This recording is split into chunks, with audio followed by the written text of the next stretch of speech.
दक्षिण चीन सागर में चीन की दादागिरी इतनी बढ़ चुकी है कि वो अब पड़ोसी देशों की छोटी छोटी नौकाएं तक चुराने लगा है। जी हाँ दोस्तों, अपने आप को एशिया की सबसे बड़ी नौसेना कहने वाली चाइनीज नेवी अब नौका चुराने का काम कर रही है, जिस पर दुनिया तो चीन का मजाक उड़ा ही रही थी। लेकिन अब चीन के जानी दुश्मन यानी फिलीपींस ने भी चीन को सीधे अंजाम भुगतने की चेतावनी दी है।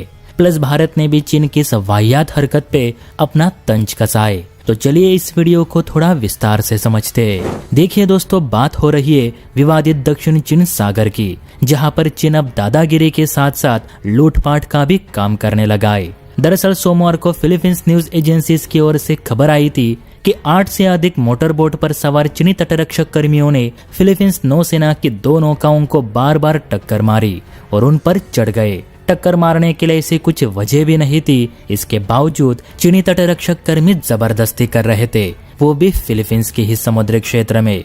फिलीपींस नेवी का कहना है कि टकराव के बाद चीनी कर्मियों ने हमारे 2 नौकाओं को जब्त कर लिया और उन्हें तहस नहस कर दी। साथ ही नौकाओं पर मौजूद 8 M4 राइफल समेत कुछ उपकरण भी जब्त कर लिए और हमारे कई कर्मियों को घायल भी कर दिया। अब इसी बात पे गुस्सा हुए फिलीपींस आर्मी के चीफ जनरल रोमियो ब्रॉर्नर जूनियर ने प्रेस कॉन्फ्रेंस करते हुए चीन को चेतावनी दी है कि चीन हमारी राइफलें और हमारे उपकरण जल्द से जल्द लौटा दे।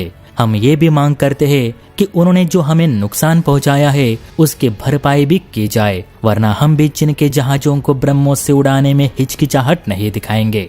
अब तक तो हम चुप थे, लेकिन अब और सहन नहीं करेंगे। चीन की दादागिरी अब हमारे किनारे तक आ पहुंची है, जिसका माकूल जवाब देना अब अनिवार्य हो चुका है और चीन हमारी बातों को बिल्कुल भी हल्के में ना ले। भारत ने भी चीन पर अपने बात रखते हुए कहा कि चीन की वन चाइना पॉलिसी दूसरे देशों के लिए सिरदर्द बनती जा रही है। दादागिरी की भी एक हद होती है। अच्छा यही होगा कि चीन फिलीपींस को नुकसान भरपाई दे, वरना एक नई लड़ाई शुरू होनी तो तय है।